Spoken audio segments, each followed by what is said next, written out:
Assalamualaikum warahmatullahi wabarakatuh. Alhamdulillah ala ni'amillah wal khairu wa syarru bimasyiatillah. Wassalatu wassalamu ala rasulillah sahibi syafa'ah wa ala alihi wa sahbihi wa mawalah amma ba'd. Para teman-teman semuanya, Alhamdulillah kita berjumpa kembali yang kedua, lesehan yang kedua bersama narasumber panutan kita bersama yang insya Allah pada sore hari ini kita akan membawakan tema kajian tentang dinamika nafsu dalam berpuasa dilihat dari soal psikologi dan dari filsuf manten, kira-kira seperti itu. Nah, kita kenalkan narasumber yang pertama, yakni ada Mbak Lulu'atul Khizanah. Beliau ini termasuk santri-santri awal ngaji filsafat, Beliau termasuk awal-awal santri ngaji filsafat. Kemudian aktivitas sehari-hari beliau menjadi dosen di Fakultas Psikologi Universitas Gadjah Mada, Yogyakarta. Kemudian juga menjadi pengasuh Pondok Pesantren Putri Al-Fatimah Bahrul Ulum Jombang, Jawa Timur. Kemudian juga menjadi ibu rumah tangga dengan 3 anak kayak gitu. Jadi beliau ini termasuk sibuk, beliau pergi Jogja, Jombang, pergi Jombang gitu. Jadi terima kasih sekali telah meluangkan waktunya untuk datang pada sore hari ini. Kemudian narasumber yang kedua, guru kita bersama yakni Bapak Farudin Faiz.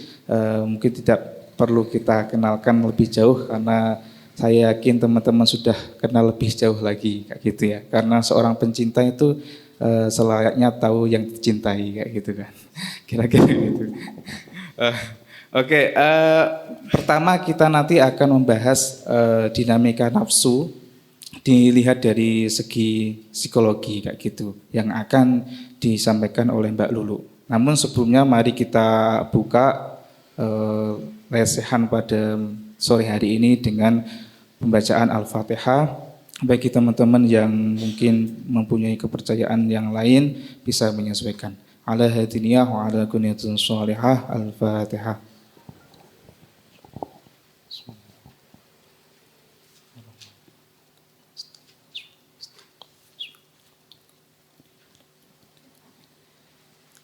Oke, yang pertama kita akan mendengarkan dari Mbak Lulu Khizanah tentang dinamika puasa dari segi psikologi atau psikologi. Monggo Mbak, kami persilahkan, waktunya 30 menit. Baik, terima kasih.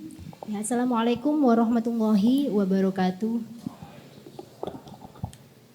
Alhamdulillah pada sore hari ini merupakan sebuah terus terang kehormatan bagi saya ya. Saya dapat satu panggung dengan guru saya, Pak Farudin Faiz ini. Jadi sebenarnya agak lumayan nervous gitu ya. Tapi saya malah satu sisi, nggak apa-apa ada Pak Faiz kok nanti ya. Gitu. Dan senang sekali saya berkesempatan untuk mengisi kembali kajian di MJS. Terus terang beberapa tahun yang lalu, sekitar tahun 2014 kalau tidak 2013 gitu ya mungkin. Saya sudah pernah mengisi tapi mungkin di sesi kelas gitu. Jadi sudah lama sekali akhirnya bisa bersilaturahim kembali di MJS ini. Dan kemudian sedikit saya mungkin koreksi ya, saya mungkin bukan pengasuh, lebih tepatnya khodimat di PP Al-Fatimah Bahrul Ulum Tambak Beras Jombang. Mungkin teman-teman berpikir kok Jogja Jombang itu ya. Jadi saya sudah seperti kayak trayek apa tapi kayak saya kereta gitu ya, jadi mungkin saingan sama sinisnya gitu ya, jadi sering bolak-balik Jombang Jogja. Monggo kalau lagi ada kesempatan di Jombang saya aturi pinara gitu ya. Baik, tadi sudah disampaikan oleh MC bahwa pada sesi ini saya akan membahas mengenai dinamika nafsu dalam puasa begitu. Nah ini mungkin adalah satu topik yang barangkali klise karena kita tahu bahwa puasa itu ya ada kaitannya dengan menahan nafsu.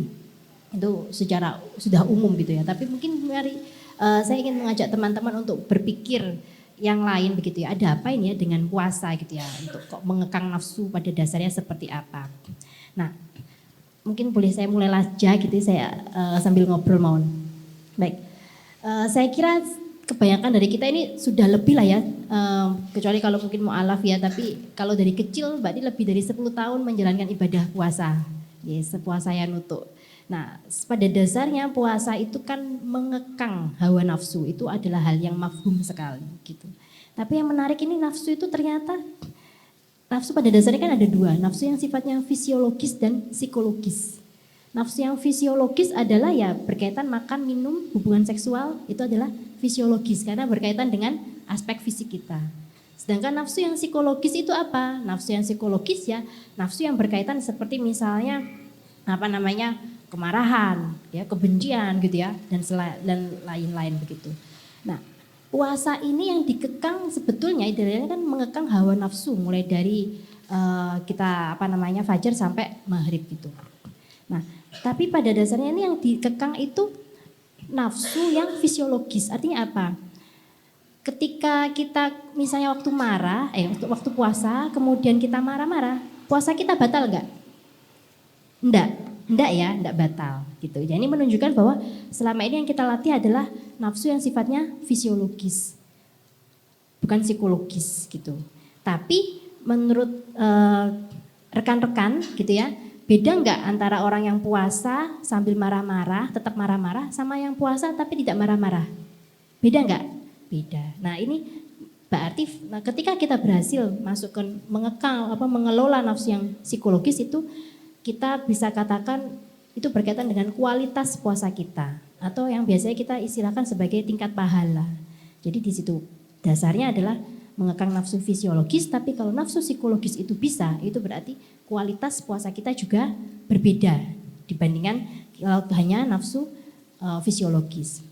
Nah, pada tahun sekitar 2017-2018 begitu ya, saya kebetulan membimbing mahasiswa yang dia meneliti tentang nafsu gitu.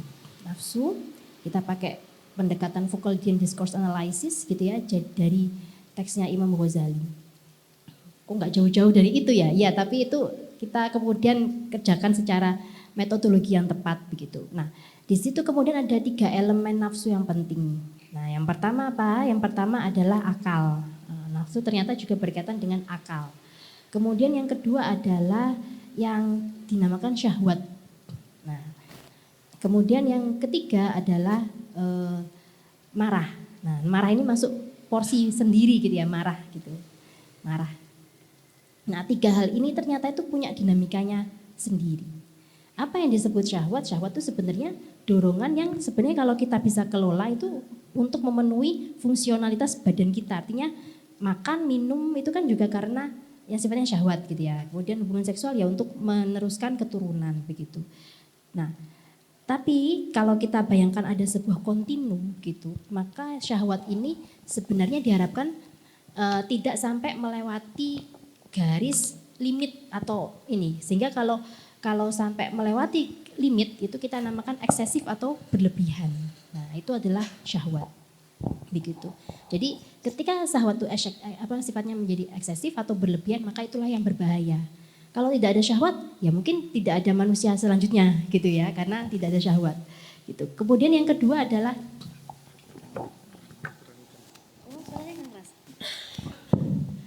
mohon maaf ini saya suaranya juga sebetulnya dasarnya itu kalem.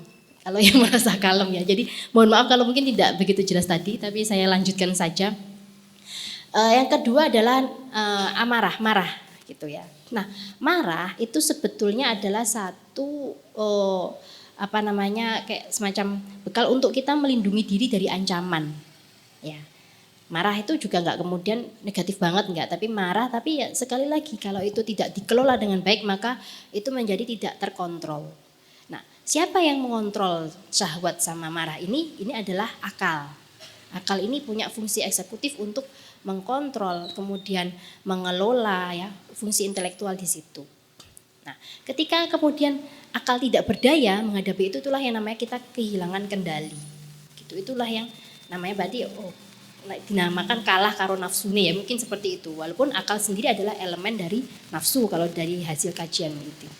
Nah, akal ini bagaimana mengoptimalkannya begitu. Nah, ada 2 hal. Yang pertama kita harus melakukan semacam pelatihan untuk bisa mengelola. mengontrol gitu ya, mengontrol, mengelola yang mungkin kalau di pesantren itu bisa dikatakan mujahadah. Gitu. Itu sebenarnya adalah upaya untuk mengoptimalkan fungsi akal. Kalau fungsi akal bisa optimal, maka sebetulnya itu akan juga optimal untuk kepentingan-kepentingan yang lain. Begitu. Nah, yang kedua adalah dengan menambah ilmu. Gitu. Jadi akal itu juga perlu disupport seperti rekan-rekan ini sering mengikuti kajian itu juga untuk menambah. Bagaimana sih kemudian kita belajar untuk mengendalikan akal, untuk mengendalikan nafsu, kemudian juga untuk meningkatkan self awareness atau kesadaran diri. Semakin tahu tentang diri kita, begitu ya, maka kita akan semakin tahu bagaimana kita mengelola tadi itu syahwat dan juga marah tadi. Nah, puasa mungkin bisa dikatakan adalah bentuk untuk mengoptimalkan fungsi akal itu. Karena apa? Karena di situ ada latihan untuk mengelola, menahan hawa nafsu atau lapar, minum, dan tadi hubungan seksual. 3 hal saja yang sifatnya fisiologis, tapi itu kok bisa berpengaruh sekali ke aspek-aspek psikologis. Iya, gitu. Karena setidaknya, gitu ya, kita akan terbantu, begitu ya, untuk menumpulkan nafsu itu, nafsu yang sifatnya liar tadi. Sehingga apa? Sehingga tidak sampai masuk ke kondisi yang kan ada 3 ya, nafsu itu ada nafsu amaratum bisu. Nah itu kan yang paling berbahaya. Sedangkan kalau kita ini kan umumnya di level yang nafsu lawamah. Nafsu lawamah itu adalah nafsu yang kadangkala akalnya menang, kita bisa nahan. Kadangkala nafsunya menang, kita yang nggak bisa nahan. Nah waktu puasa ini kan kelihatan. Kalau di awal-awal hari masa-masa puasa, saya kira kita lagi sedang bersemangatnya untuk mengumpulkan dan mewujudkan keinginan kita waktu berbuka. Nah mungkin. Tapi barangkali hari kesekian sudah biasa. Nanti mau buka apa ya, kumpulkan sebanyak-banyaknya begitu ya. Kemudian nanti waktu buka puasa kira-kira akan termakan semua atau enggak, ini nanti masalah yang lain. Nah seiring dengan berjalannya waktu begitu ya, kita lama-lama akan menyadari bahwa oh ternyata segini aja itu cukup loh untuk memenuhi rasa haus dan lapar kita. Nah di sini kita belajar untuk merasa cukup. Jadi maka kemudian saya melihat puasa itu adalah sebagai latihan tadi. Latihan begitu ya, untuk mengoptimalkan fungsi akal. Satu waktu saya pernah waktu itu sowan ke salah satu pegiat sufi gitu ya. Beliau berkata kalau kamu pengen sesuatu, artinya melakukan sesuatu secara optimal, maka lakukan itu dengan sambil berpuasa. Nah, saya pikir apa hubungannya misalnya saya bekerja keras dengan berpuasa atau lagi berupaya mewujudkan sesuatu dengan berpuasa. Ternyata tadi ada hikmahnya karena akal akan semakin optimal gitu ya ketika kita bisa mengendalikan tadi syahwat dan juga marah tadi. Ternyata puasa arahnya ke situ sehingga fungsi akal itu akan menjadi optimal. Gitu. Sehingga saya kira kenapa perintah puasa itu kok 30 hari? Kok enggak cuma beberapa hari aja? Apa enggak cukup? Kenapa harus sampai 1 bulan? Nah secara umum untuk mengubah habit atau memunculkan habit yang baru, kebiasaan baru, internalisasi nilai, minimal kita butuh 1 bulan. Mestinya karena kita sudah bertahun-tahun puasa, setiap kali sesi puasa selesai, mestinya ada sebuah habit baru yang muncul. Ada satu keterampilan yang baru yang muncul. Mungkin atau ada awareness, ada insight yang muncul ketika selesai kita menunaikan 1 bulan puasa. Mestinya seperti itu. Karena di sini 1 bulan asumsinya mestinya ada sesuatu yang berbeda. Kita 12 bulan, 11 bulan tidak ada kewajiban puasa, tapi 1 bulan puasa, 30 hari kurang lebih. Nah ini sebetulnya adalah proses untuk Allah itu seperti ingin membuat kita untuk menyadari sesuatu. Begitu. Setelah puasa harapannya ada bekal nih. Oh ada sesuatu yang baru yang saya dapatkan. Mungkin kita akhirnya bisa menyadari tadi konsep merasa cukup. Merasa cukup ini penting karena kadang-kadang mudah sekali tahanlah nafsumu. Tapi bagaimana caranya? Misalnya kayak berbuka puasa. Atau mungkin kalau seperti saya ibu-ibu gitu ya. Ini agak seksisme atau bagaimana tapi untuk guyonan saja. Misalnya ke mall atau ke toko gitu. Wah beli ini gitu ya, lucu gitu ya dan seterusnya. Ini juga sebenarnya bagian dari itu. Nah sebenarnya ini kita diajak untuk merasa cukup. belanja misalnya kalau sudah listnya seperti ini ya itu sudah cukup, tidak perlu cari-cari yang lain. Nah ini saya juga sambil belajar sebenarnya. Sama seperti misalnya keinginan kita kan banyak mesti. Tapi di sini kalau kita latihan untuk merasa cukup, itu kita bisa siap untuk masuk ke level berikutnya. Kalau saya kaitkan dengan mungkin rekan-rekan cukup familiar dengan konsepnya Maslow, itu beliau adalah bapak humanitas di psikologi biasanya sering disebut, ada beberapa level yang disebut sebagai hierarki kebutuhan. Di level dasar ini ada yang namanya physiological needs atau kebutuhan-kebutuhan berbasis aspek fisik gitu ya. Dan di level paling atas adalah self actualization atau aktualisasi diri. Nah, antara level yang dasar ke yang paling tinggi ini cukup jomplang. Bagaimana cara mendakinya? Mendakinya tadi dengan merasa cukup. Kalau kita tidak pernah merasa cukup, maka kita akan terus berputar aja di aspek yang sangat dasar tadi, di physiological needs tadi. Tiap hari mikirnya cuman aku pengen makan enak, pengen hidup enak, hanya berputar gitu. Kualitas hidup kita nggak meningkat. Karena apa? Karena kita belum membatasi tadi, belum merasa cukup. Kita masih terus pengen, terus memenuhi. Nanti kalau udah terpenuhi saya udah puas. Ternyata masih belum lagi. Tambah lagi. Karena tadi akhirnya menjadi tadi yang kita khawatirkan. Nafsu itu ternyata tidak kita sadari eksesif. Nafsu itu tidak ada batasannya. Infinite. Jadi gak akan ada habisnya. Teman-teman sudah merasa puas sekarang. Aku seneng udah berhasil ini. Misalnya apa ya? Aku seneng kalau dapat sepeda motor baru gitu ya. Senengnya cuma berapa hari sih? Nah setelah itu ada lagi keinginan enggak? Ada. Ya itu menunjukkan tidak pernah ada kata cukup. Gitu. Nah kembali ke tadi, kalau kita pengen meningkat sebetulnya nafsu itu yang harus kita kelola. Dengan cara apa? Belajar untuk merasa cukup. Sebetulnya yang membedakan tingkat dasar dengan tingkat tinggi di hierarki needs Maslow adalah perasaan cukup tadi. Ketika orang misalnya makan minum karena merasa masih kurang terus, itu dia masih terjebak di kondisi pemenuhan kebutuhan karena merasa defisien atau merasa kurang. Tapi kalau orang sudah berhasil mencapai level yang lebih tinggi, maka upaya dia memenuhi kebutuhan itu lebih karena being needs, ingin menjadi atau menghasilkan sesuatu. Nah menariknya orang sudah kalau mencapai itu orientasinya bukan lagi untuk diri sendiri tapi untuk orang lain. Jadi itu yang kemudian saya pahami sebetulnya puasa ini maknanya mendalam sekali. Kita tahu sekali lagi seperti saya sampaikan di awal tahu untuk mengekang nafsu. Apakah sesederhana itu? Ternyata tidak. Jadi setiap tahun kenapa harus puasa kok nggak sekali seumur hidup gitu ya. Kok yombok tiap tahun aku meh lopo gitu ya. Nah sebetulnya ini memberi kesempatan untuk naik level tadi. Kita dilatih untuk pelatihan merasa cukup. Apakah sekalinya kita pernah merasa cukup seterusnya kita bisa bertahan terus di kondisi yang sama? Tidak. Dinamis sekali.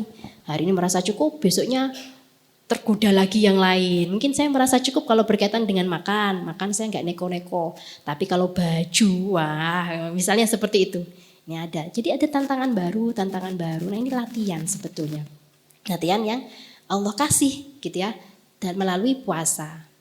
Nah kalau rekan-rekan ingin terus menguatkan kemampuan akalnya tadi. Puasa setiap hari, ya itu malah dianjurkan sekali.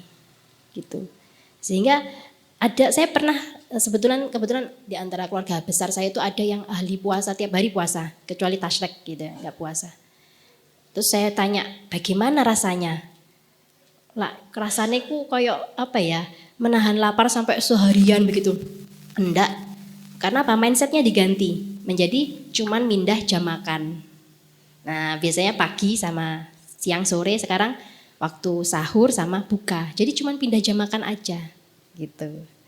Nah ini yang saya lihat apa? Oh mindset, pola pikir, apa ada kesengajaan, ada niat.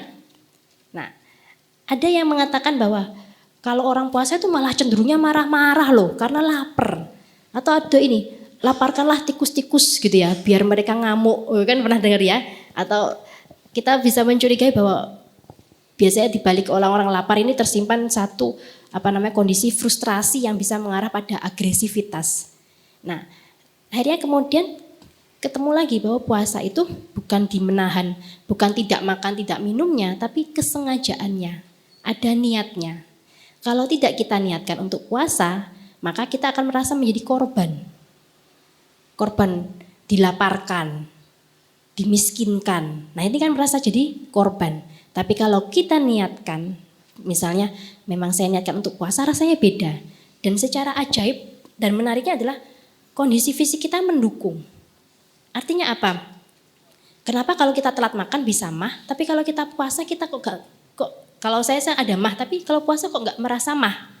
Nah karena ternyata apa ya, ketika kita niatkan, kita pikirkan, nah otak sebagai pengendali nih ya tadi, itu kemudian mengatur metabolisme tubuh kita. Gitu. Sehingga kita walaupun ada mah, alhamdulillah masih aman ketika melakukan puasa. Jadi di sini ada niat yang disengaja untuk melaparkan diri. Kalau tidak ada niat itu, ya kita merasa dilaparkan. Nah kalau dilaparkan rasanya frustrasi, marah-marah gitu ya. Nah ini jadi mungkin yang tadi bahwa kelaparan membawa pada frustrasi dan agresi, ya kalau kelaparan itu memang dilaparkan. Tapi kalau ada kesengajaan untuk melaparkan diri gitu ya, nah itu akan berbeda impactnya. Tidak lagi muncul frustrasi bukan, tapi justru malah kita akan belajar tadi merasa cukup, refleksi.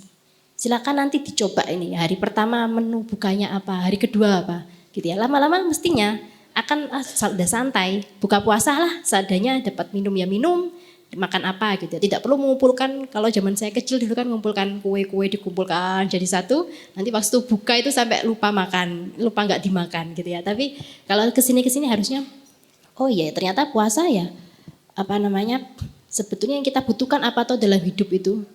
Oh ya kebutuhan makan minum untuk bertahan hidup secukupnya, ya cukup. Kalau sudah serasa cukup seperti ini ya sudah, tidak ada masalah begitu.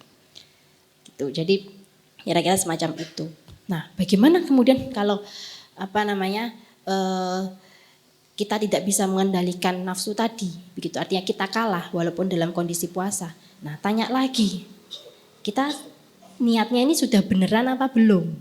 Niat untuk melaparkan diri gitu ya, atau niat karena terpaksa lapar, nah gitu ya.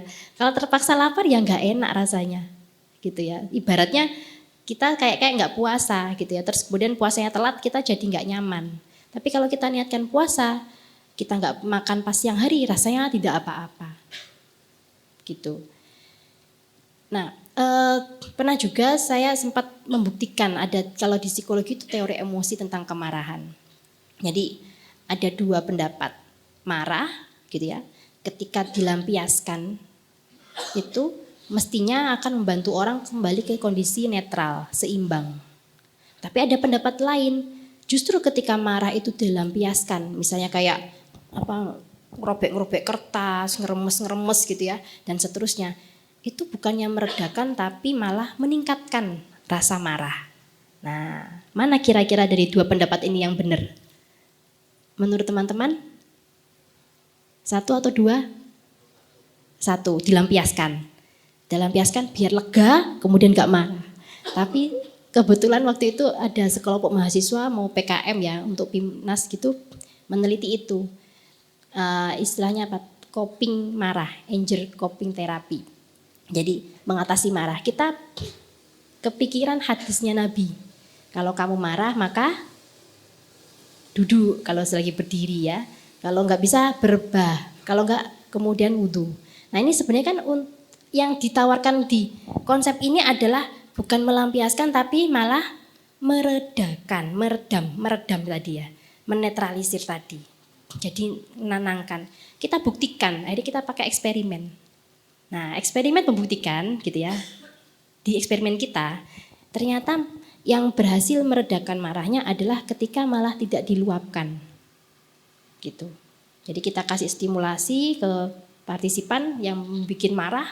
Sebelumnya kita cek gimana kondisinya, setelahnya kita cek, oh ternyata yang tingkat kemarahannya lebih rendah, yang langsung bisa turun adalah yang justru tidak melampiaskan.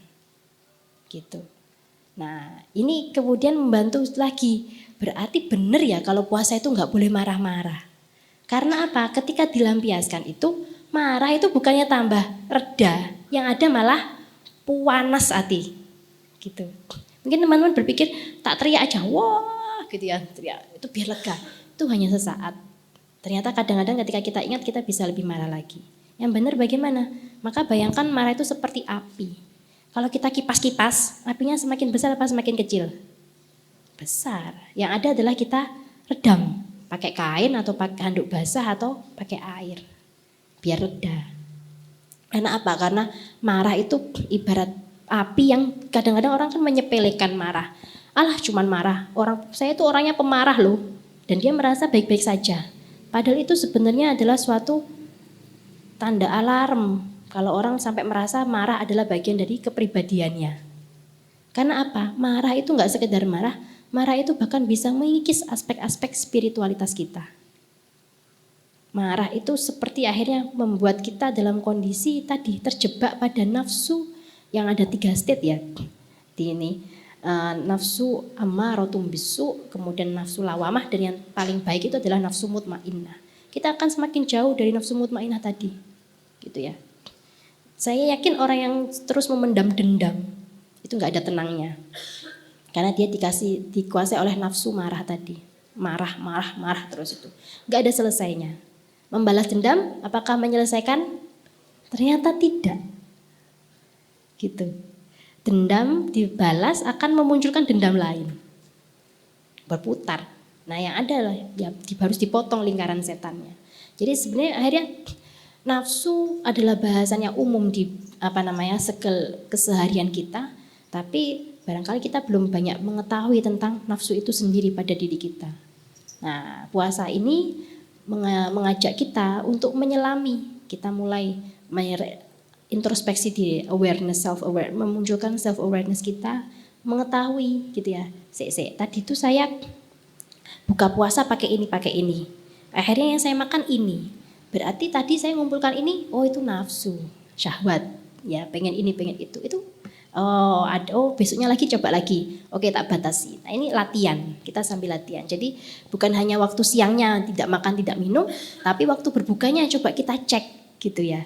Kita sudah betul-betul bisa gak menerapkan pengekangan hawa nafsu tadi gitu. Kita pengen sesuatu, pengen ini itu apa? Itu sebenarnya memang berhubungan dengan nafsu fisiologis karena untuk makan, tapi juga nafsu psikologis, pengen itu nafsu psikologis, pengen ini, pengen itu tuh psikologis.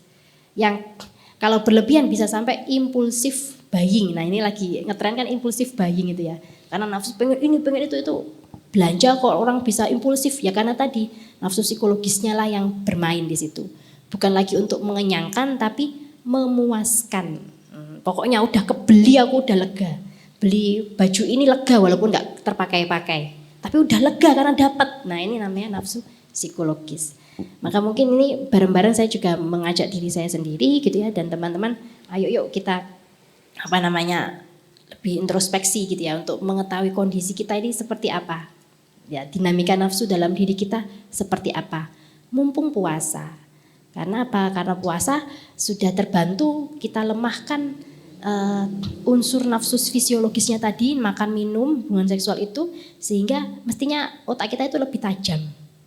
Gitu. Karena kita udah nggak diribeti gitu ya. Bagi saya kadang-kadang itu saya pernah bandingkan tuh antara saya waktu puasa sama nggak puasa. Waktu saya puasa itu waktu saya nggak puasa itu kadang lagi enak-enak kerja, siang itu ingat belum makan. Nanti nyari makan. Terus nanti balik kerja lagi, wah harus mengumpulkan konsentrasi lagi. Tapi kalau pas puasa itu enak aja. Gitu ya. Jadi udah nggak kepikiran makan karena saya nggak ada kepikiran itu. Karena kalau nggak diniatkan makan, kita masih tubuh itu menuntut, ayo kasih aku makan gitu ya. Itu yang disebut telat makan dan kemudian mah. Tapi ketika diniatkan puasa, enggak, berbeda. Dan akhirnya ya ini nggak bisa cuma diomongkan, tapi silakan dibuktikan gitu ya.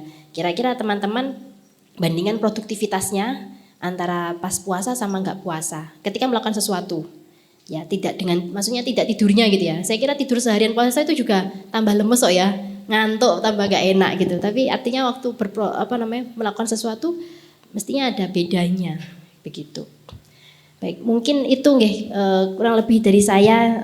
Terima kasih. Saya akhiri dulu, mungkin nanti ganti Pak Faiz. Terima kasih. Wassalamualaikum warahmatullahi wabarakatuh. Terima kasih Mbak Ana. Jadi sekilas tadi kita tangkap bahwa yang mempengaruhi nafsu itu salah satunya adalah akal. Bagaimana kita mengkontrol akal kita, ya. Ya, misalkan kita bisa merasakan sendiri, kalau kita biasanya lapar, terus kita misalkan sibuk ngerjain apa itu nggak kerasa lapar karena kita fokusnya mengerjakan sesuatu itu. Tapi ketika sudah kerjaan selesai terus kita mikir makan jadi lapar, biasanya kayak gitu. Itu ternyata secara psikologinya ada ilmunya gitu ya. Oke. Seterusnya kita persilakan untuk Pak Faiz untuk menambahkan.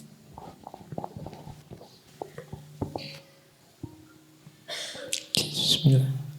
Assalamualaikum warahmatullahi wabarakatuh.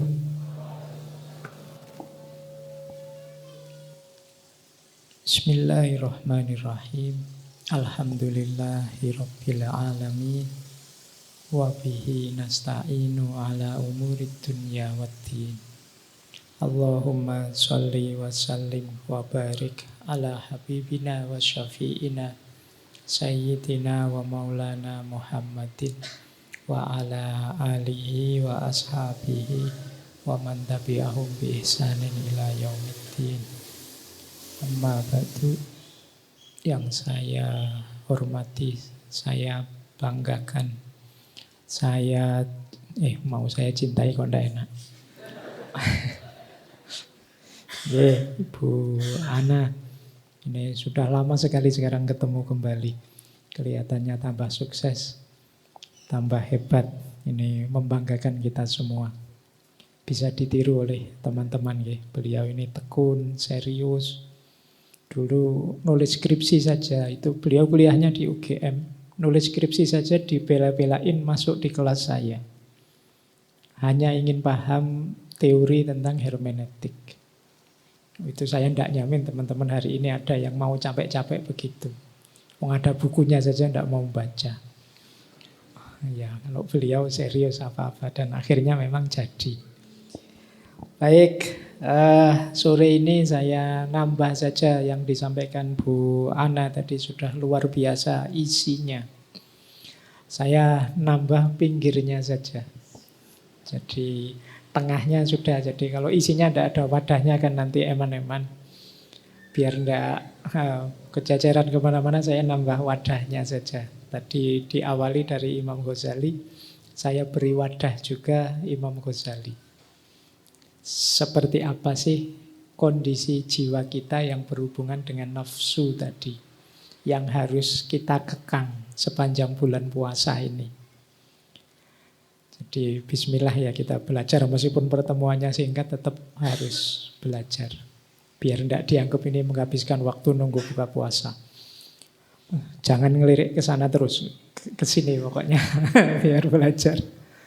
Baik, bismillah ya. Ini saya ambil sejauh yang saya ingat dari kitab Ihya-nya Imam Ghazali juz 3. Juz 3 ini banyak sekali dirujuk kalau dalam kajian-kajian tasawuf. Meskipun juz 3 ini judulnya sebenarnya muhlikat.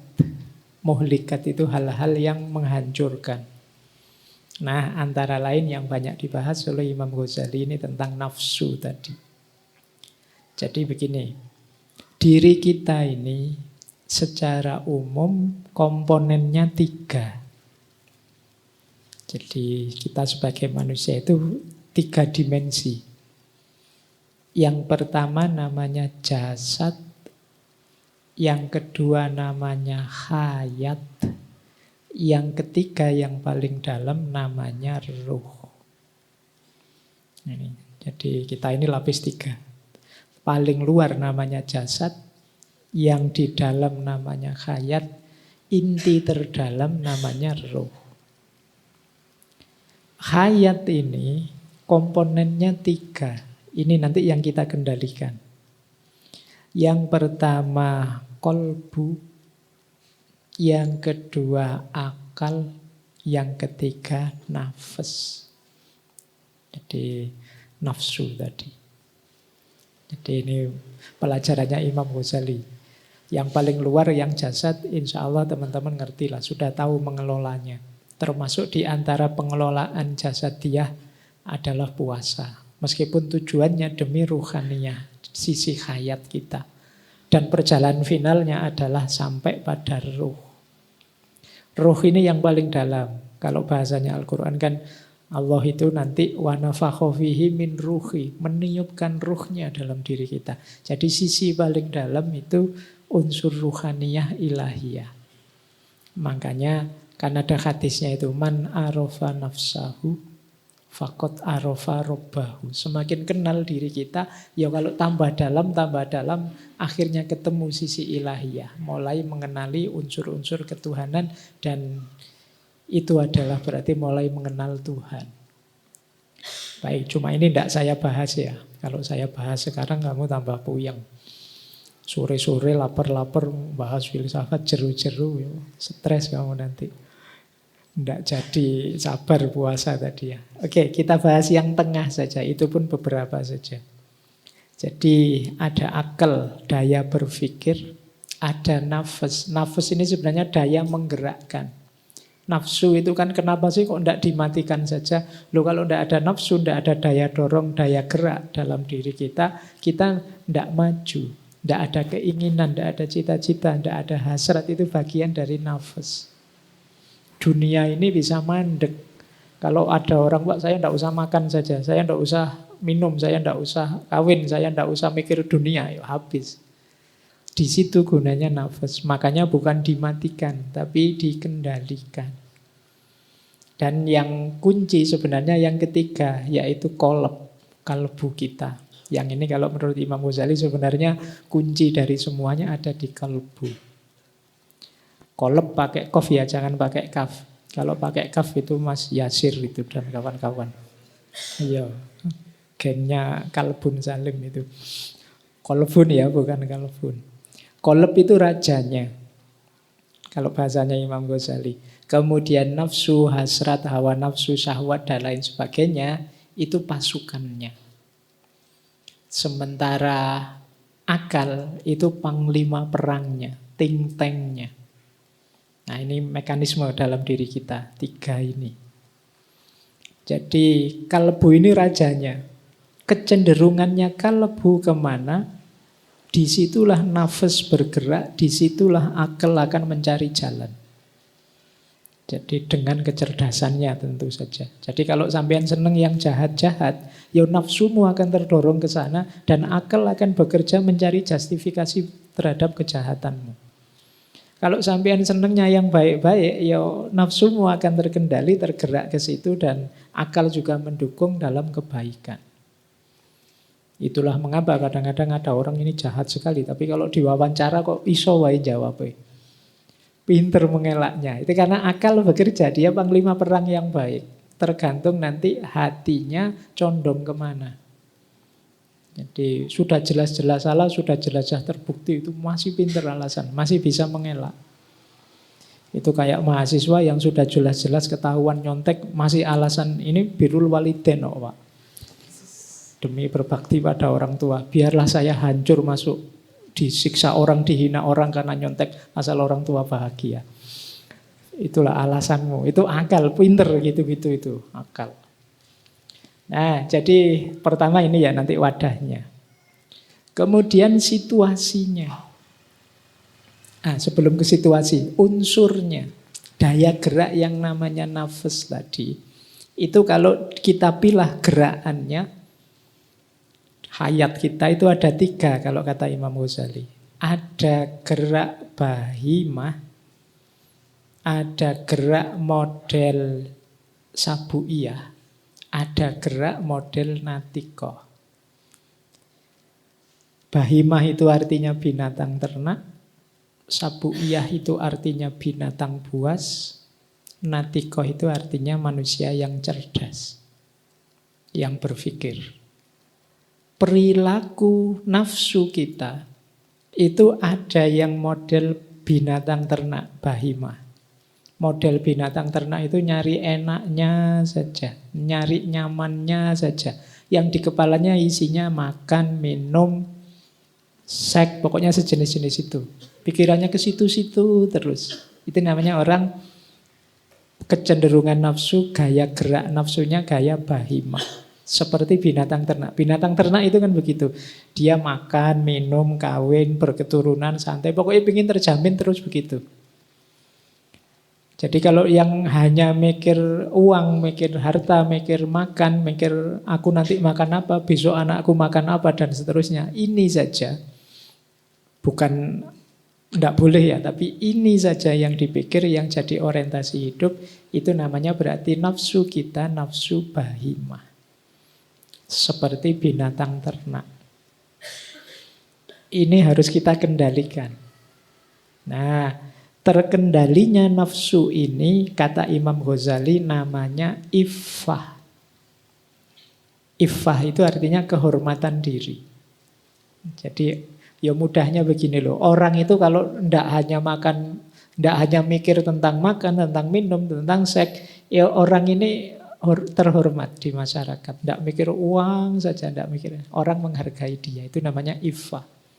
Tapi kalau orang yang dipikir makan saja, yang dipikir minum saja, tidak terlalu terhormat. Ayo ikut takjilan yuk, buka puasanya apa kalau di masjid sana? Kalau di masjid sini bukannya apa? Sini dipikir mangan nih terus. Itu berarti nafsu bahimahnya kurang terkendali. Ya puasa sih, tapi sejak sahur sampai maghrib itu yang dipikir nanti buka apa gitu. Kamu sudah punya koleksi daftar menunya tiap masjid kelihatannya. Ya, di masjid UGM apa, di masjid Sudirman apa, di masjid Suhada apa, itu kamu milih tiap hari itu. Jadi puasamu ya hanya dapat itu nanti. Jadi, nah ini kan sebenarnya kamu enggak berani kan kalau terang-terangan bilang begitu. Kenapa kamu malu kalau orang tahu bahwa kamu pikirannya hanya bukanya saja. Ini berhubungan dengan memang kehormatan diri. Kamu kan malu sekali kalau temanmu, ternyata kamu nyari buka ya, itu kan malu. Karena memang orang yang hanya mikir makan, mikir minum saja, itu kurang terhormat, kata Imam Ghazali. Kalau kita bisa mengendalikan ini, ya nanti dapat lah. Jangan khawatir, pasti dapat disiapkan takmir. Tapi kan bukan tujuan kita. Ini kita masih terhormat. Itu yang disebut iffah. Jadi besok kalian kerja, ya kerja. Tapi orientasinya jangan duit melulu, jangan kekayaan melulu, jangan itu melulu. Posisikan itu sebagai efeknya saja. Tidak sebagai tujuan utama. Kalau jadi tujuan utama, itu yang nanti disebut bahimah. Kita seperti binatang ternak. Bukan tidak boleh, tapi kita harus ngerti batasnya tadi. Yang kedua, unsur kedua yang saya sebut tadi, sabu'iyah. Sabu'iyah ini artinya sibak itu binatang buas. Binatang buas itu mode hidupnya adalah menang, mengalahkan, unggul. Puas kalau yang lain kalah, aku yang nomor satu. Ambisius, ini sabu'iyah. Manusia itu normal punya cita-cita, punya keinginan, tapi jangan keterlaluan. Kalau keterlaluan jadi sabu'iyah ini. Kita seperti binatang buas. Visi dan misi hidupnya mengalahkan yang lain. Aku harus unggul nomor satu, yang lain harus kalah semua. Jadi bahwa kamu pengen jadi pinter oke, tapi pikiran yang lain harus kalah semua itu negatif. Kadang-kadang kita bablas terus menghalalkan segala cara. Kamu punya keinginan pekerjaan mapan, jabatan yang tinggi oke, tapi kalau lupa batas, yaitu tadi terus menghalalkan segala cara demi tujuan. Kalau di filsafat ada aliran namanya pragmatisme. Yang penting tujuan tercapai saja. Caranya gimana ya monggo saja. Itu kalau tidak hati-hati terus kita milih jalan yang buruk. Ini kita mirip binatang buas. Kalau ketemu temannya yang dipikir dia ini IP-nya berapa ya, ranking berapa ya. Lebih menang aku lebih unggul. Kalau merasa wah dia ranking 1, wah aku harus ngalahin dia. Pikirannya selalu begitu. Ini sabu'iyah nafsunya. Jadi ambisi apapun, ketemu kawannya, kamu sudah kawin? Sudah, kalah aku. Pokoknya mikirnya menang kalah. Atau kamu sudah kawin belum? Menang aku sudah. Ini mikirnya selalu siapa yang unggul, siapa yang kalah. Nafasnya namanya sabu'iyah. Padahal sekarang kampus-kampus itu ya visinya unggul semua. Unggul dan terkemuka, pengen unggul semua. Tidak ada kok kampus yang kita mengalah saja, yang penting. Jadi kita biasa saja, yang sukses alhamdulillah, tidak sukses kita tawakal. Itu tidak ada yang begitu ya, kafe ambisius. Ya tidak apa-apa, asal ngerti batasnya. Jadi ini ciri nafas yang kedua. Jadi ini kalau terkendali, kalau tadi namanya iffah, yang kedua ini namanya syaja'ah. Syaja'ah itu berani. Jadi berani itu tengah-tengah antara nekat dan malas. Orang yang tidak punya cita-cita itu malas. Tidak berani matok cita-cita. Pengen jadi apa, tidak tahu Pak, saya pasrah saja. Wong tinggal mimpi saja tidak berani. Boleh kamu mancang cita-cita apapun. Setinggi mungkin tidak masalah. Baik, yang kedua. Yang ketiga natikoh. Natikoh ini daya kecerdasan. Jadi ini yang paling mending kata Imam Ghazali. Tapi hati-hati, jangan berlebihan juga. Kekurangan natikoh namanya bodoh. Kelebihan natikoh nanti jadi licik. Berlebihan. Apa-apa diakali. Pakai akalnya. Wah, puasa itu Pak, kalau maghrib sampai kalau subuh sampai maghrib tidak efektif Pak. Kita ini kan manusia produktif. Mungkin lebih efektif puasa itu maghrib sampai subuh Pak. Itu pakai akalmu itu. Kamu nyari enaknya saja. Tapi kan masuk akal. Yo masuk akal. Tapi yo ada aturannya apa-apa. Nah, ini natiko bablas. Jadi agak licik. Kamu nyari-nyari selanya biar enak.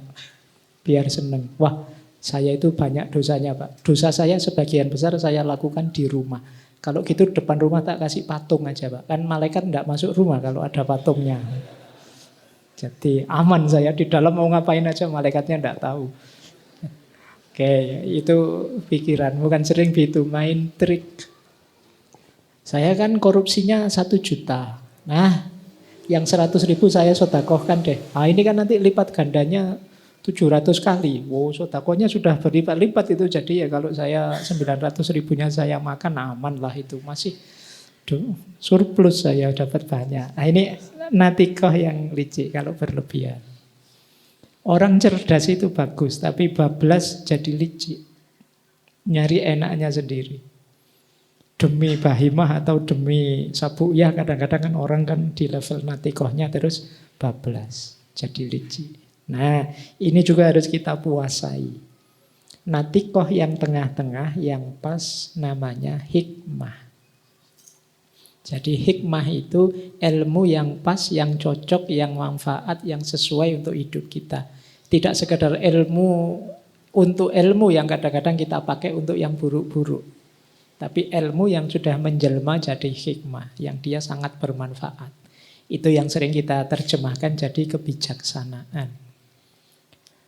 Baik, jadi ini unsurnya. Jadi nafas tadi yang dijelaskan Bu Ana yang isinya luar biasa tadi, dengan bagaimana kita harus mengendalikan, bagaimana mekanisme kerjanya. Nah, ini kerangkanya, ini unsurnya 3 ini. Kemudian situasinya. Kalau tadi sudah aspek unsurnya, sekarang situasinya. Kondisi hayat kita, mental kita hari ini yang perlu kita latih antara lain dengan puasa, itu kata Imam Ghazali secara umum ada 4. Ini yang nomor 1 paling bawah sangat negatif, yang atasnya lumayan tapi masih negatif, yang nomor 3 ini sudah positif tapi masih belum puncak, yang paling tinggi yang nomor 4. Yang paling rendah namanya amarah, di atas itu 1 level namanya lawamah, di atas itu 1 level namanya mulhamah, yang paling tinggi, yang paling positif namanya mutmainnah. Nah, yang tadi sudah disinggung. Jadi yang paling rendah kondisi jiwa itu amarah. Kondisi amarah itu kondisi jiwa yang nyaman dalam keburukan. Jadi kalau tadi kalian ya bahimah, ya sabu'iyah, yang berlebihan, yang negatif, tapi kamu kok seneng? Kok bangga? Ini kemungkinan jiwamu amarah. Ndak puasa sih. Saya loh Pak, berani saya ndak puasa Pak. Yang lain ndak berani, saya berani Pak. Ini namanya nyaman dalam keburukan. Kondisi jiwamu level paling rendah. Amarah. Bohong tapi bangga. Bohong sukses tapi bangga. Wah, sukses aku ngeprank dia. Sekarang kan bahasa lainnya bohong kan prank. Jadi jebak temennya, ngeprank temennya dan sukses itu senengnya luar biasa. Hari ini banyak yang bikin hoax dan ampuh hoaxnya. Banyak orang percaya, alhamdulillah sukses hoaxku. Kalau kondisi jiwa kita di level ini, kita berarti ada di kondisi paling bawah namanya amarah. Semoga tidak. Kalau teman-teman merasa ada di sini, cepat-cepat tobat. Dosa tapi senang, tapi nyaman. Enak ya Pak. Alamat itu sudah jiwamu amarah. Ya manusia itu alami saja, wajar saja, kadang-kadang khilaf, kadang-kadang alpa berdosa. Tapi semoga masih hidup rasa sense of guilty-nya, rasa bersalahnya kalau itu melakukan kesalahan, tidak justru bangga. Maki-maki orang, orangnya tersinggung beneran, marah beneran, ngamuk beneran, kamu bangga. Oh, aku pinter tau bisa mancing kemarahannya. Itu jelek tapi bangga. Itu namanya amarah. Di atas amarah sedikit lawamah. Kalau lawamah ini ada pertarungan-pertarungan. Saya bohong apa jujur ya? Nanti kalau saya jujur, saya tidak dapat apa-apa.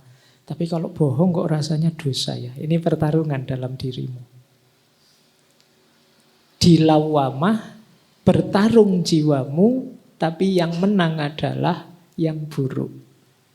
Sudahlah, bohong sajalah, nanti tobat, tidak apa-apa. Nah, ini berarti kamu mending ada pertarungan, tapi kalah.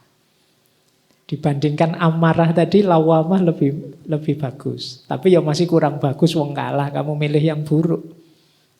Saya curang enggak ya? Kalau enggak curang enggak menang, tapi kalau curang kok ya rasanya dosa. Sudahlah, curang sajalah, nanti gampang diatur belakangan. Saya nyogok enggak ya enaknya ya?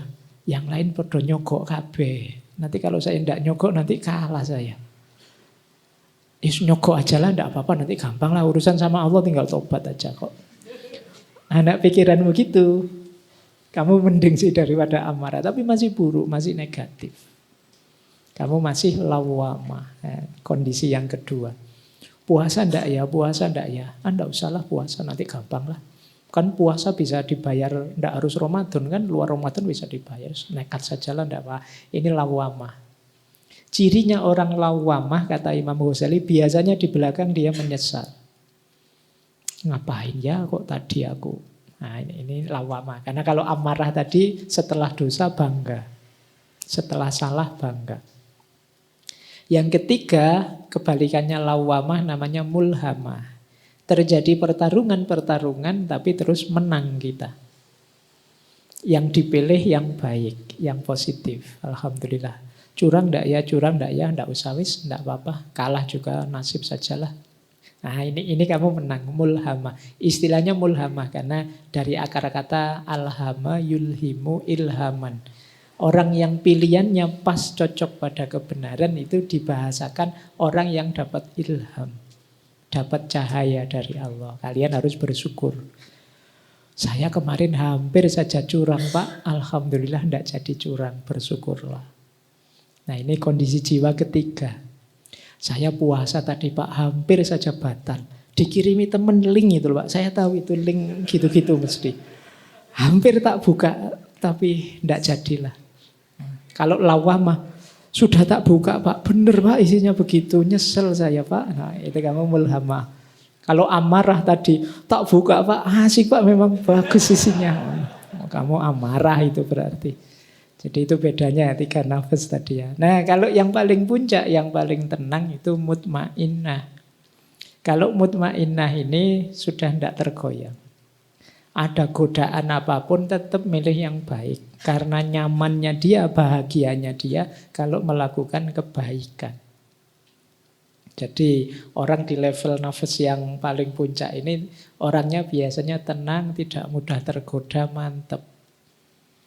Seberat apapun godaan, semenarik apapun tawaran, dia tetap yang dipilih yang baik. Ya alhamdulillah kalau yang baik itu pas, yang cocok, yang menyenangkan. Tapi kalau tidak pun dia tidak akan tergoncang.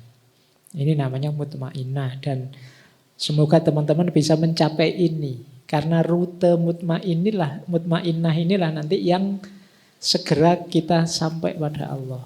Ya ayyatuhan nafsul mutmainnah irji'i ila rabbiki radiyatan mardiyah. Baik, saya tambahi satu lagi, rutenya nafsu. Ini masih dari kitab Ihya. Kenapa kok kita diwajibkan puasa? Karena nafsu itu ternyata ada rutenya. Rute awalnya nafsu itu perut. Jadi lapar dan tidak lapar ini menentukan hidupnya nafsu. Kenapa kita disuruh lapar? Ketika kita lapar, kita tidak akan mikir apapun yang lain. Yang kita pikir, gimana caranya saya bisa kenyang nanti. Makanya Nabi itu kalau ada anak muda sudah pingin nikah kok ya tidak mampu, sarannya kan apa? Puasa. Karena kalau sudah puasa itu tidak mikir aneh-aneh wis. Kalau jam-jam segini tuh kan kamu ditawari, ada video bagus, alah tidak usah nanti aja. Lemes pokoknya nunggu. Kamu tidak mikir, kalau sudah lapar itu pikiran tidak aneh-aneh sudah. Pikirannya hanya perut. Jadi kata Imam Ghazali, rute pertama nafsu itu perut. Rute selanjutnya kata Imam Ghazali bawah perut. Kenapa disebut rute selanjutnya? Kalau perut sudah kenyang, bawah perut mulai hidup. Mulai mikir ke situ-situ sudah. Pikirannya ngeresnya mulai hidup lagi. Nanti habis maghrib aneh-anehnya muncul lagi sudah. Perutnya kenyang. Kata Imam Ghazali, rute kedua itu bawah perut. Maka orang itu biasanya pingin kaya dulu, istri cantik kemudian. Karena memang rutenya perut dan bawah perut. Jadi maka ya itu tadi sebenarnya nanti teori ini bisa dipakai untuk kesejahteraan. Jadi kesejahteraan level paling dasar itu ya perut. Kalau orang perutnya tidak terjamin mesti ngamuan. Karena kebutuhan paling awal itu. Nah baru level kedua yang bawah perut. Nafas-nafas yang berhubungan dengan birahi. Kalau ini sudah terkendali, sudah aman, nyaman, terpenuhi kebutuhannya, naik. Naik yang agak tinggi itu kolab hati. Keakuan mulai hidup. Jadi kebutuhan perut terpenuhi berarti mungkin mampu, kaya. Kebutuhan bawah perut terpenuhi, keluarganya bahagia, sejahtera. Terus nafas yang ketiga hidup biasanya. Hati. Hati itu nafas yang berhubungan dengan aku. Kesombongan, merasa besar, merasa pinter, merasa hebat, merasa unggul. Ini yang berhubungan dengan sabu'iyah tadi.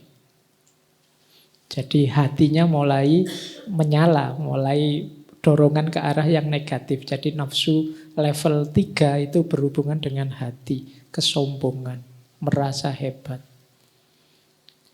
Nah, kalau ini juga sudah terpenuhi bahwa kebutuhan untuk eksis sebagai dirimu itu kan nafsu berhubungan dengan hati, biasanya naik lagi satu level yang atas. Ini hubungannya dengan kepala, hubungannya dengan licik tadi. Apa? Dengki, iri, hasut pada yang lain yang punya kenikmatan serupa atau yang kamu inginkan nyampe situ tapi kamu nggak nyampe ke sana. Itu adanya di kepala kata Imam Ghazali. Jadi ini isinya iri, dengki, hasut, pokoknya yang sifatnya menyerang yang lain. Nah, jadi ini rutenya nafsu kata Imam Ghazali. Dari perut ke bawah perut, naik ke hati, kalau sudah hati naik ke kepala. Otak kita yang terakhir bagian licik-licikan. Menang atas orang lain, mencari celah bagaimana orang lain bisa hancur, bisa rusak, agar aku tetap bisa menang egoku. Nah ini nafas yang ada hubungannya dengan pikiran. Jadi ini rumus puasa ini menarik. Nanti di situ Imam Ghazali memberi tips, ayo puasa paling tidak level awam, naik satu level khawas, naik satu level khawasul khawas. Puasanya awam itu berhubungan dengan perut dan bawah perut. Puasanya khawas itu berhubungan dengan hati yang bersih, yang jernih, yang tidak lagi sombong, tidak lagi riak dan lain sebagainya. Puasanya khawasul khawas itu yang pikiran isinya hanya Allah saja. Lupa Allah sebentar dianggap maksiat. Orang khawasul khawas itu. Nah itu hubungannya dengan rutenya nafsu tadi. Baik, saya kira itu teman-teman. Nanti kalau tak tambahi materi lagi, kamu tambah lapar, tambah ngantuk. Saya dosa kalau begitu ya. Kamu sudah mulai ngelirik ke sana-sana itu kan ya. Sudah mulai pikiranmu harus dipenuhi nafsu level pertama ini. Kalau terlalu lama tidak dipenuhi ngamuk mesti. Itu dari saya. Monggo mungkin sebentar ada tanya jawab sebelum maghrib. Monggo saya kembalikan Mas. Oke, terima kasih Pak Faiz. Tadi sudah diberi wadah oleh Pak Faiz dan diberi isi oleh Mbak Ana, maka tugas kita memakan itu semua, gitu ya. Ya, oke.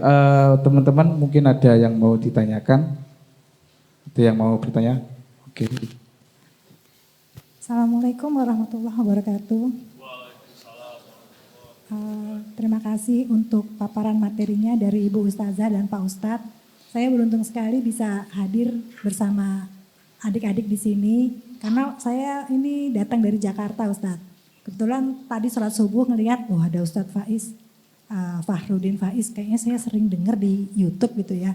Walaupun kalau dengar ceramahnya Pak Ustadz tuh saya pakai earphone, kemudian cuman dapat 10 menit, selanjutnya pules. Saking halusnya tutur kata bahasa Ustadz, tapi alhamdulillah saya menangkap poin-poin yang sangat baik dalam pertemuan ini. Pertama saya bertanya untuk keduanya mungkin ya, baik Bu Ustazah maupun Pak Ustadz, untuk membantu saya menemukan apa yang menjadi pertanyaan saya. Puasa sudah kita jalankan begitu berpuluh-puluh tahun mungkin kalau buat saya. Tapi yang saya masih heran adalah kenapa ketika kita berpuasa kok permintaan akan gula menjadi naik gitu ya. Kemudian pemerintah begitu ketakutan stok daging habis gitu ya. Nah itu apakah ada yang salah dengan puasa kita ini Bu Ustazah? Sehingga yang diurusin sama pemerintah justru malah stok sembako ketika kita berpuasa. Itu yang pertama. Bahkan kita melihat iklannya, kalau di TV kan iklannya tuh sampai bombastis banget gitu loh ya. Iklan sirup itu kok sampai gambarnya macem-macem gitu. Apakah memang begitu pentingnya sirup di bulan puasa gitu? Terus kalau bulan puasa tuh pedagang jadi tambah banyak banget, yang tadinya nggak dagang jadi dagang. Jadi malah kebutuhan konsumsi malah meningkat. Walaupun saya nggak tahu datanya seperti apa, tapi kok seolah-olah kebutuhan konsumsi akan makan itu justru meningkat di bulan puasa. Saya pernah bertemu sama seorang CEO dari Malaysia terkait dengan Dunkin Donut kalau nggak salah. Itu dia sampai bingung gitu loh, katanya peak permintaan Dunkin Donut itu paling tinggi itu di bulan puasa. Saya malah bingung kok bisa ya justru bulan puasa restoran-restoran atau rumah makan tuh malah mendapatkan income yang lebih tinggi dibandingkan dengan bulan lain. Itu fenomenanya seperti apa. Kemudian yang kedua terkait dengan tadi Pak Ustadz menyampaikan masalah nafsu hewan liar gitu ya. Kok saya teringat bagaimana kondisi politik kita nih Pak Ustadz. Saya menganalogikan seperti itu gitu loh. Ada orang yang udah nggak kepilih, nyalonin lagi. Apakah itu kategori gitu loh? Mempunyai nafsu hewan liar gitu loh. Jadi seolah-olah seperti tidak tahu malu gitu. Mohon maaf. Kemudian juga misalnya gini, ada orang yang kemudian duduk di jabatan politik anggota dewan, gak turun-turun loh Ustadz. Padahal mereka mengatakan kita ini partai kader gitu ya. Tapi kok sampai anggotanya sampai puluhan tahun, 20 tahun gitu, 4 periode gak turun-turun gitu. Apakah itu tergolong kategori nafsu liar?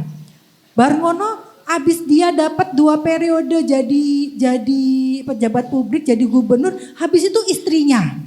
Barngono kemudian anaknya. Lah kok ini politik kita jadi politik kekeluargaan. Lah kalau memang ini yang kita alami, saya kok mempunyai pikiran bagaimana kemudian para ustadz, ustazah, pemuka agama itu mendorong legislasi undang-undang kita untuk memutus mata rantai yang seperti ini gitu. Jadi tadi terkait dengan yang Bu Ustazah sampaikan mengenai merasa cukup, misalnya menjadi anggota dewan itu merasa cukup dengan 2 periode saja, nggak usah sampai 4 periode. Barngono kemudian nggak usah habis suaminya selesai, istrinya selesai kemudian anaknya itu. Bagaimana kemudian regulasi ini mestinya didorong gitu ya kepada anggota DPR gitu, biar kita menjadi yang di bawah ini ngelihat, oh iya ternyata pemimpin kita itu mempunyai juga rasa cukup gitu dengan apa-apa yang sudah mereka peroleh. Demikian dari saya, mohon maaf kalau ada yang kurang sopan. Assalamualaikum warahmatullahi wabarakatuh.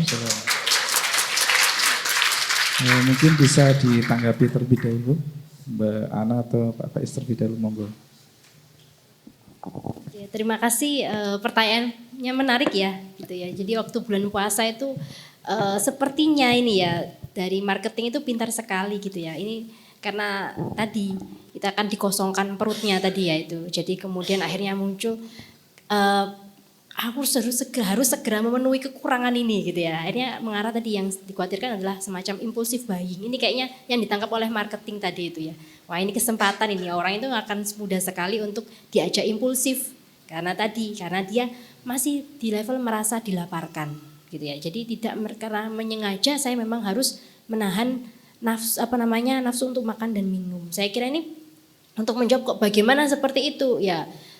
Untuk mengatakan oh berarti puasanya orang-orang sedunia atau mungkin se-Indonesia ini masih ini kok rasanya kayak oversimplifikasi ya. Tapi saya kira ini cukup kompleks begitu. Jadi kebanyakan ini mungkin agak berbeda sedikit. Misalnya saya sebagai ibu rumah tangga begitu ya. Kemudian satu hal ini ada positifnya juga karena pengen biar anak-anak semangat, akhirnya belanjanya lebih ini seneng, suami seneng kayak gitu. Tapi kalau kita ke personal sendiri sebetulnya misalnya untuk berpikir di sendiri sebetulnya itu nggak perlu terjadi gitu. Karena apa? Karena pada akhirnya setelah kita berpuasa berkali-kali itu mestinya ada semacam kesadaran, oh ternyata ya buka puasa yang penting nggak lapar nggak haus sudah cukup gitu ya. Gitu. Tapi ya karena ini tadi, jadi manusia itu dinamis sekali gitu. Ada pengaruh dari eksternal lingkungan juga.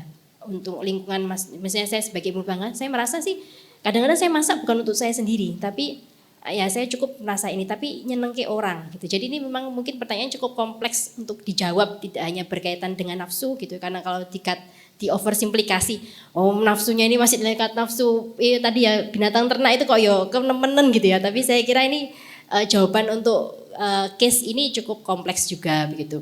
Jadi ada beberapa hal. Tapi memang kenapa jadi banyak ya karena tadi marketing itu menangkap ada kecenderungan untuk impulsif buying. Bahkan nanti nggak hanya makanan tapi pakaian. Karena apa? Ada anjuran pakailah baju terbaikmu di hari Lebaran gitu ya. Nah ini jadi semacam strategi promosi gitu. Nah ini pintar-pintarnya tadi fungsi akal yang bagaimana kita bisa mengelola itu tadi. Mungkin saya sedikit juga menambah ini, kadang-kadang kalau akal itu kalah dengan nafsu yang lain gitu. Nah, gantian akal yang dikendalikan. Tadi seperti disampaikan Pak Faiz itu, gantian akalnya itu malah jadi lokomotif untuk menuju ke arah yang salah. Itu kalau akalnya tidak bisa kalah dari dorongan-dorongan untuk aku pengen. Nah gitu. Dan kemudian bisa dirasionalisasi. Ya rasional aja lah, mumpung puasa ini kan kita jarang ketemu bukber gitu ya. Bukber biasanya di warteg ya bosen ya masa di restoran lah gitu ya. Ini kan rasionalisasi. Jadi mungkin semacam itu dinamikanya untuk pertanyaan pertama. Lanjut dulu atau yang kedua? Yang kedua tadi bagaimana kalau itu dikaitkan dengan misalnya fenomena politik saat ini gitu ya, artinya tidak ada habisnya untuk menunjukkan eksistensi dirinya begitu ya, untuk mengalahkan yang lain begitu. Ya kalau di ini kan mungkin ya merasa belum cukup, mungkin iya bisa, tapi sekali lagi kalau kita masuk ke konteks ini, jadi kalau saya hubungkan dengan konteks hierarki needs gitu ya, sebelum aktualisasi diri itu ada self esteem. Levelnya itu harga diri. Harga diri itu apa? Harga diri itu kalau di psikologi artinya bagaimana seberapa baik kita menilai diri kita sendiri gitu. Nah, orang yang dengan self esteemnya rendah, dia tuh nggak yakin dengan nilai dirinya. Dia butuh pengakuan. Nah, kadang-kadang coba kita introspeksi. Selama ini saya berusaha mencari membuktikan diri melalui kompetisi atau prestasi gitu ya. Itu sebetulnya apakah karena saya sudah merasa baik menilai diri saya sendiri, kemudian saya ingin bermanfaat orang lain, ataukah untuk mengukuhkan, aku lo ternyata bisa gitu ya. Nah ini berarti memang dia masih berorientasi tadi, kebutuhan yang muncul karena merasa kurang gitu. Jadi self esteemnya itu yang dia masih merasa butuh pengakuan untuk membuat dia menilai dirinya baik. Itu self esteem yang rendah. Nah, kalau di hierarki Maslow itu untuk mencapai yang aktualisasi diri, yang hierarki paling tinggi, itu orang udah nggak memikirkan tentang dirinya sendiri, gitu ya. Dia sudah merasa puas, cukup. Dia justru ingin melakukan atau menghasilkan sesuatu yang orientasinya bukan diri sendiri tapi untuk orang lain. Karena apa? Karena hierarki needs Maslow, gitu ya. Mungkin teman-teman dari psikologi ini adalah konsep yang sangat populer ya, biasanya di AMT atau Achievement Motivation Training itu kepake terus, tapi pada dasarnya sebetulnya konsep ini tuh mengajarkan kita untuk peduli pada banyak orang, untuk menjadi orang yang paripurna. Karena apa? Karena Maslow itu membuat konsep ini, dia belajar dari tokoh-tokoh hebat. Tokoh-tokoh hebat di dunia itu apa yang membedakan dengan orang lain? Ternyata mereka bukan lagi orang yang berorientasi pada dirinya sendiri, mereka sudah bisa merasa cukup dengan dirinya, kemudian mereka berpikir apa yang bisa saya kasih untuk orang lain, dan mereka berorientasi pada nilai-nilai kebaikan. Gitu. Jadi kalau dari sudut pandang psikologi saya kira ini masih belum selesai. Masih belum merasa cukup untuk memastikan self esteem saya sudah cukup baik gitu ya, jadi belum. Jadi merasa, karena dia berpikir kalau saya nggak punya sesuatu, apa yang bisa saya banggakan? Bagaimana saya bisa berdiri tegak di depan orang lain? Orang seperti ini mestinya kalau mendapatkan perlakuan sedikit dianggap biasa udah sakit hati. Dia mesti merasa ingin, wah aku tuh anggota DPR berapa periode kok disuruh duduk di belakang kalau sholat. Nah memang telat gitu ya, tapi nggak mau, mungkin bahkan pengennya jadi imam aja gitu ya, seperti itu. Oke, ngapunten, monggo Bapak. Oke, langsung saja saya nambah sedikit saja dari Bu Ana tadi. Saya mau masuk ke saja. Padahal kita kan tahu tadi yang disampaikan oleh Ibu tadi, bahwa puasa itu ya seharusnya tidak begitu. Politik itu seharusnya tidak begitu. Kenapa bisa begitu? Menurut saya antara lain akarnya adalah mindset kita. Baik tentang puasa maupun tentang politik. Jadi selain yang disampaikan Bu Ana tadi, mungkin ada mindset. Mindset itu cara berpikir yang menurut saya tidak pas, yang sering kita praktekkan sehari-hari. Misalnya begini, puasa ini kita kan memahami puasa itu biasanya definisinya menahan. Tapi sebenarnya kan puasa itu menahan untuk melatih diri. Sehingga selepas puasa kita tetap bisa jadi orang yang kuat, yang tahan. Tapi mindset kita kadang-kadang memposisikan puasa itu bukan menahan untuk melatih diri, tapi menahan untuk menunda. Atau menahan untuk melampiaskan. Sehingga sejak pagi sampai maghrib yang ada di pikiran kita, nanti bukannya apa, dalam rangka apa. Sekarang saya lapar ini, berarti nanti maghrib harus melampiaskan. Jadi ini yang bahasa saya mindset. Yang harusnya menahan untuk melatih diri jadi kuat, tapi akhirnya menahan untuk melampiaskan. Jadi puasa kita ini bukan menahan lapar dan haus, tapi menunda lapar dan haus. Ini yang menurut saya penting kita ubah sejak sekarang. Karena pengeluaran biasanya double kalau bulan Ramadan dibandingkan bulan biasa. Wong biasanya di angkringan cukup, sekarang nyari yang lebih mewah misalnya. Nah, itu berarti memang menahan untuk melampiaskan. Malah jatuhnya lebih banyak. Kita juga kadang lihat orang puasa itu kan terus kasihan. Karena kasihan ya bukannya harus lebih mewah. Padahal puasa mungkin tidak terlalu pas dimaknai sebagai kasihan. Mungkin kalau sukses puasa ya bukan kasihan, tapi bahasa saya kebanggaan. Kalau kasihan nanti di maghrib buka puasa kita beri sebanyak-banyaknya sebagai kompensasi rasa kasihan. Tapi kalau kebanggaan begitu maghrib kita kasih jempol. Tidak kita runtuhkan kebanggaan dia mampu menahan puasa dengan menu-menu yang berlebihan, yang mengalahkan menu setiap harinya. Nah ini menurut saya ya penting kita latihan mindset. Jadi cara berpikir, cara kita menanggapi puasa. Selama ini mungkin ada beberapa yang meleset. Persis sama seperti politik tadi. Banyak orang mempersepsi jabatan itu sebagai keuntungan, sebagai kehormatan, sebagai disampaikan Bu Ana tadi, sebagai status sosial, bahkan sebagai kekayaan. Kapan lagi aku bisa kaya kalau jadi guru, jadi PNS paling berapa, jadi DPR berapa dapatnya. Ini kan mindset. Akhirnya tidak mau berhenti jadi DPR, pingin terus. Kenapa? Dapat kekayaan terus. Pemimpin juga begitu, ketika dia jadi pimpinan, dia memaknainya, mindsetnya pimpinan itu kan bukan amanat untuk ngatur umat. Bukan tanggung jawab besar yang saya ini berat ini nanti. Yang dipikir apa? Saya dapat keuntungan, kehormatan, status sosial tadi. Jadi kepemimpinan dimaknai kekuasaan akhirnya. Ketika saya menguasai, saya bisa ngatur mengarah pada keuntunganku. Makanya orang terus pingin terus-terusan. Makanya di Jawa itu ada istilah wanito. Wanito itu terus diasosiasikan dengan perempuan. Yang ini membuat beberapa feminis tidak setuju. Karena definisinya wanito itu wani ditoto. Padahal menumbuhkan jiwa yang siap diatur itu jauh lebih berat daripada melatih jiwa untuk ngatur. Kalau sekedar ngatur aku iso. Apalagi merentah-merentah. Tapi jiwa yang terbuka siap diatur itu berat.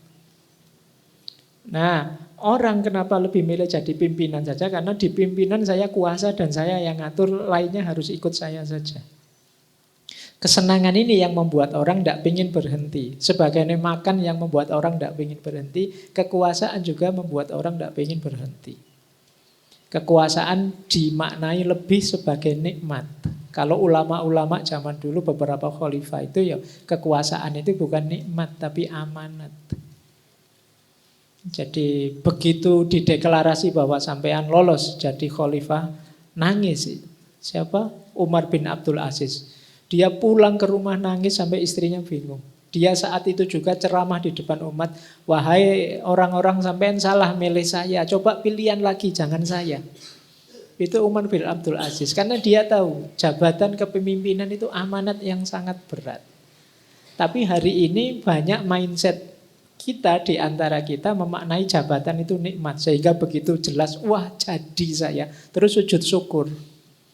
Sujud syukur itu kan simbol nikmat. Ini yang saya sebut mindsetnya opo yo pas. Karena itu bukan nikmat tapi amanat. Amanat itu beban. Loh Pak, saya sujud syukur karena dikasih beban itu. Opo yo no. Sujud syukur kok dikasih beban kok sujud syukur itu. Jadi ini yang saya sebut mindset. Ayolah kita bereskan mindset kita. Ada yang begitu ya, tapi semoga kita tidak begitu nanti. Mungkin di antara yang hadir sore hari ini ada calon DPR, calon MPR, calon gubernur, presiden. Coba belajar dari khalifah-khalifah utama yang besar. Dalam sejarah Islam kan banyak itu. Dua Umar kita, Umar bin Khattab dan Umar bin Abdul Aziz itu bisa jadi sampel. Bagaimana mengelola kekuasaan secara amanah. Dan kalau itu posisinya amanah tentu saja tidak ringan. Jadi kita harus banyak berdoa minta pertolongan Allah untuk bisa menunaikan amanah itu dengan baik. Tidak sebagai nikmat. Nah mungkin menurut saya akarnya di cara berpikir atau mindset ini. Dua-duanya baik kasus puasa maupun kasus politik tadi.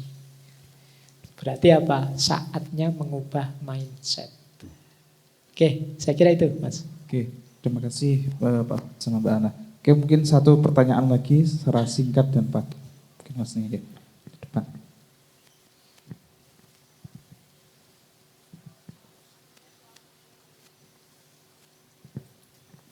Assalamualaikum warahmatullahi wabarakatuh. Selamat sore Pak Faiz dan Bu Ana. Di sini saya ingin mohon izin bertanya.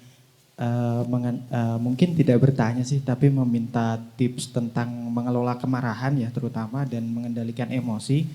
Dikarenakan di sini saya sendiri bekerja di customer care yang kayak kata-kata kasar dan kata-kata yang berhubungan dengan hal yang tidak baik itu adalah hal yang sangat umum kami dengar setiap hari seperti itu. Dan di sini di lingkungan bekerja juga kami tidak diberikan kesempatan mungkin untuk beristirahat seperti itu setelah kita mendengar kata-kata yang buruk tadi. Dan ibaratnya kita ketika setelah mendengar kata-kata tersebut atau setelah mendapat komplain tersebut kita harus oke lagi dan harus bekerja lagi seperti biasa, seperti itu mungkin.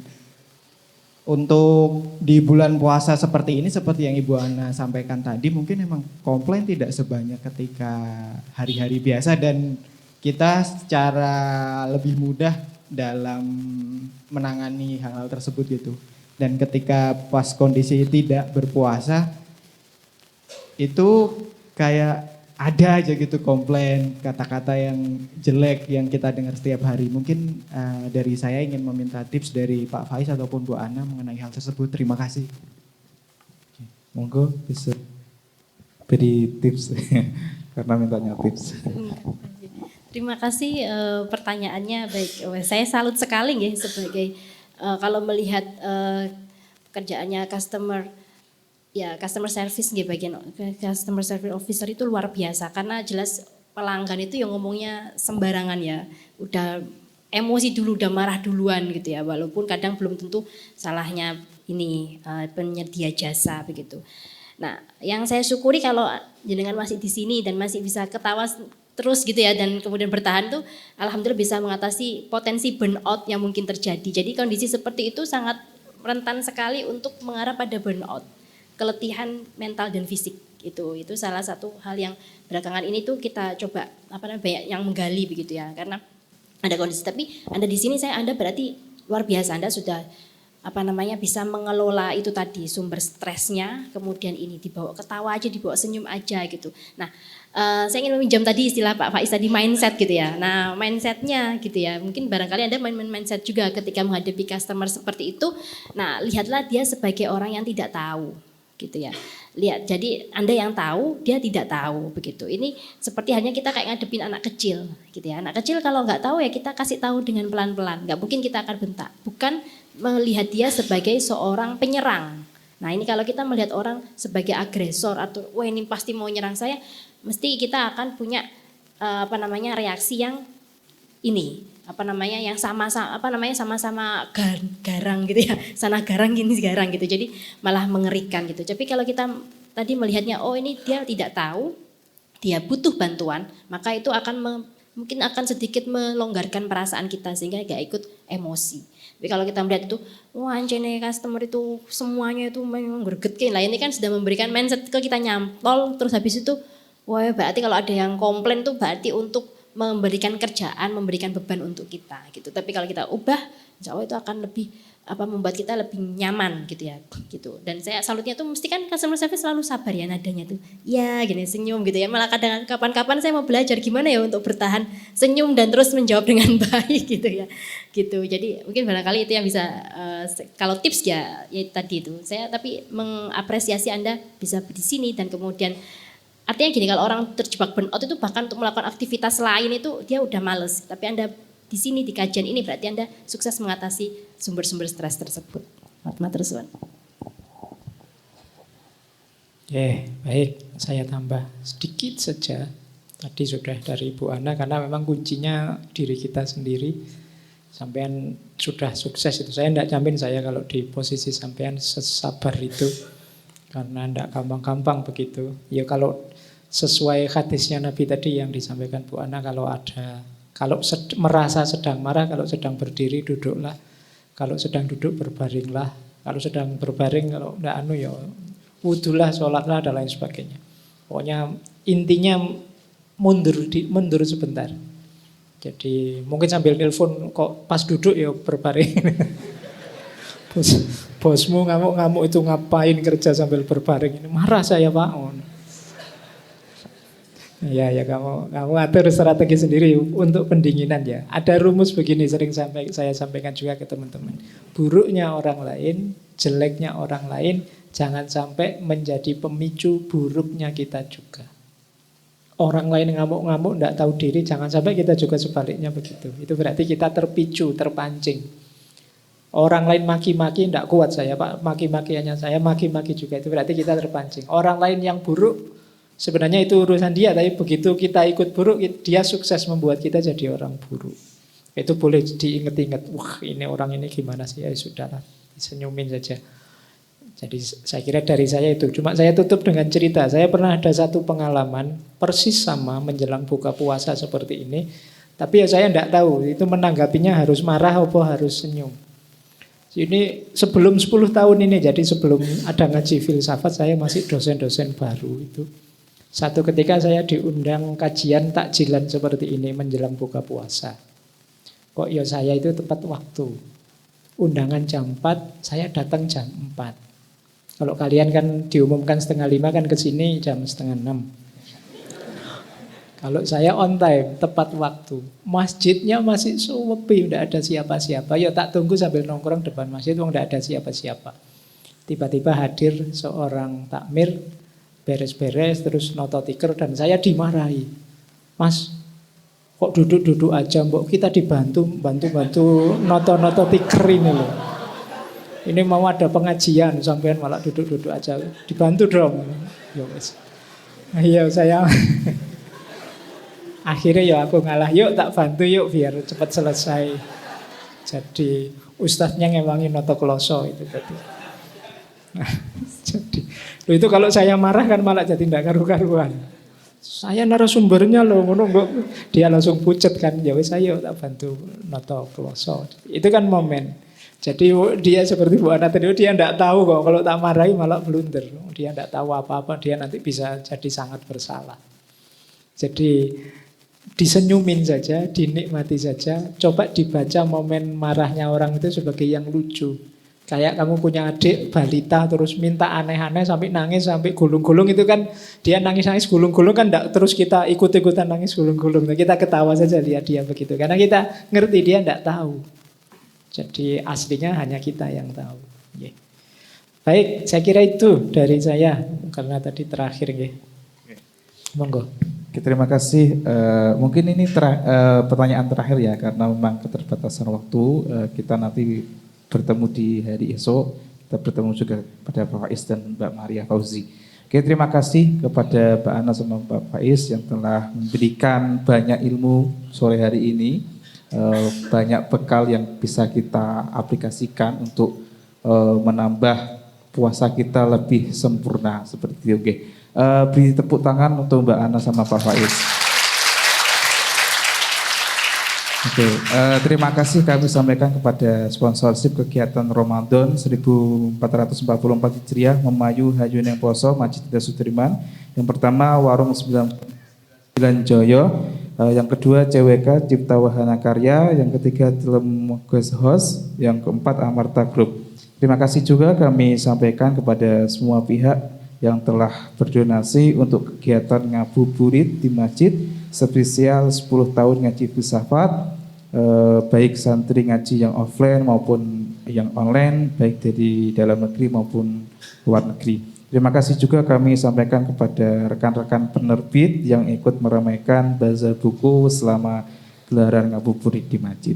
Oke, mungkin demikian lesehan pada sore hari ini. Mari kira-kira 10-15 menit akan berbuka. Mari kita akhiri pertemuan pada sore hari ini dengan bacaan hamdalah bersama-sama. Alhamdulillahirabbil alamin. Dari kami punya kekurangannya minta maaf. Wabillahi taufiq wal hidayah. Wassalamualaikum warahmatullahi wabarakatuh.